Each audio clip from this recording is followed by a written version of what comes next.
എല്ലാവർക്കും news first മലയാളത്തിന്റെ പുതിയൊരു വീഡിയോയിലേക്ക് സ്വാഗതം. ക്രിക്കറ്റ് വാർത്തകൾ ആദ്യമേ അറിയാൻ ഈ ചാനൽ മറക്കാതെ സബ്സ്ക്രൈബ് ചെയ്യുക. മൂന്നാം ടി20യിൽ തിരിച്ചടി നേരിട്ടതിനു ശേഷം പുണെയിലെ മഹാരാഷ്ട്ര ക്രിക്കറ്റ് അസോസിയേഷൻ സ്റ്റേഡിയത്തിൽ നടക്കുന്ന നാലാം ടി20യിൽ ഇംഗ്ലണ്ടിനെതിരായ പരമ്പരയിൽ തിരിച്ചെത്താനും പരമ്പര സ്വന്തമാക്കാനുമാണ് ടീം ഇന്ത്യ ശ്രമിക്കുന്നത്. കൊൽക്കത്തയിലും ചെന്നൈയിലും നേടിയ ആധിപത്യ വിജയത്തോടെ 5 മത്സരങ്ങളുടെ പരമ്പരയിൽ സൂര്യകുമാർ യാദവിന്റെ ടീം 2-0 ലീഡ് നേടിയിരുന്നു. എന്നാൽ ജോസ് ബട്ട്ലറുടെ ഇംഗ്ലണ്ട് രാജ്കോട്ടിൽ ഇന്ത്യയെ പരാജയപ്പെടുത്തി. പരമ്പര ഇപ്പോൾ 2-1 എന്ന നിലയിലാണ്. പൂനെയിലെ MCA സ്റ്റേഡിയത്തിലെ പിച്ച് സ്പിന്നിന് അനുകൂലമാണ്. അതുകൊണ്ട് തന്നെ ഇരു ടീമുകളും അവരുടെ പ്ലേയിങ് 11ൽ അധിക സ്പിൻ ഓപ്ഷനുകൾ പരിഗണിച്ചേക്കാം.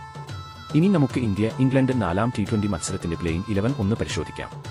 മത്സരത്തിൽ സഞ്ജു സാംസണും അഭിഷേക് ശർമ്മയും ഓപ്പണർമാരാവും. ഒരിക്കൽ കൂടി ബാറ്റിംഗിൽ സഞ്ജു പരാജയപ്പെടുന്ന കാഴ്ചയാണ് കഴിഞ്ഞ കളിയിൽ നമ്മൾ കണ്ടത്.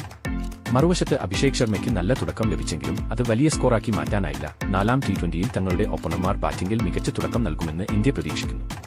മൂന്നാമനായി തിലക് വർമ്മ എത്തും. രണ്ടാം മത്സരത്തിലെ ഹീറോയായ തിലക് വർമ്മയ്ക്ക് മൂന്നാം ഗെയിമിൽ ഇന്ത്യയെ രക്ഷിക്കാനായില്ല. 72 റൺസിന്റെ അപരാജിത മാച്ച് വിന്നിംഗ് നോക്ക് നേടിയ ശേഷം മൂന്നാം ഗെയിമിൽ 18 റൺസ് മാത്രമാണ് തിലക് നേടിയത്.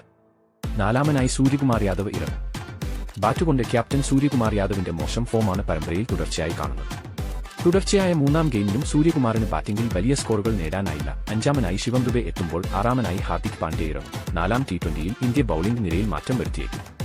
പേസ് നിരയിൽ മൂന്നാം മത്സരത്തിൽ വിശ്രമം അനുവദിച്ച അർഷ്ദീപ് സിംഗ് നാലാം മത്സരത്തിനുള്ള ഇന്ത്യ ടീമിൽ മുഹമ്മദ് ഷമിക്ക് പകരക്കാരനായിരിക്കും.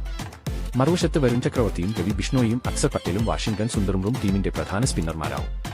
നാലാമത്തെ ടി20 ഇരു ടീമുകൾക്കും നിർണായകമാകും. ഈ മത്സരം വിജയിച്ച് ഇന്ത്യ പരമ്പര അവസാനിപ്പിക്കാൻ ലക്ഷ്യമിടുമ്പോൾ ഇംഗ്ലണ്ട് നാലാം മത്സരത്തിൽ വിജയിച്ച് ലീഡ് ഒരുപോലെയാക്കാൻ ആകും ശ്രമിക്കുക.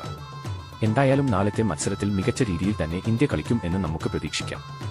ഇതിനെപ്പറ്റി നിങ്ങളുടെ അഭിപ്രായം എന്തെന്ന് താഴെ കമന്റ് ചെയ്യുക. അപ്പോൾ ഇതുപോലത്തെ കൂടുതൽ ക്രിക്കറ്റ് വാർത്തകൾക്കായി ഈ ചാനൽ മറക്കാതെ സബ്സ്ക്രൈബ് ചെയ്യുക.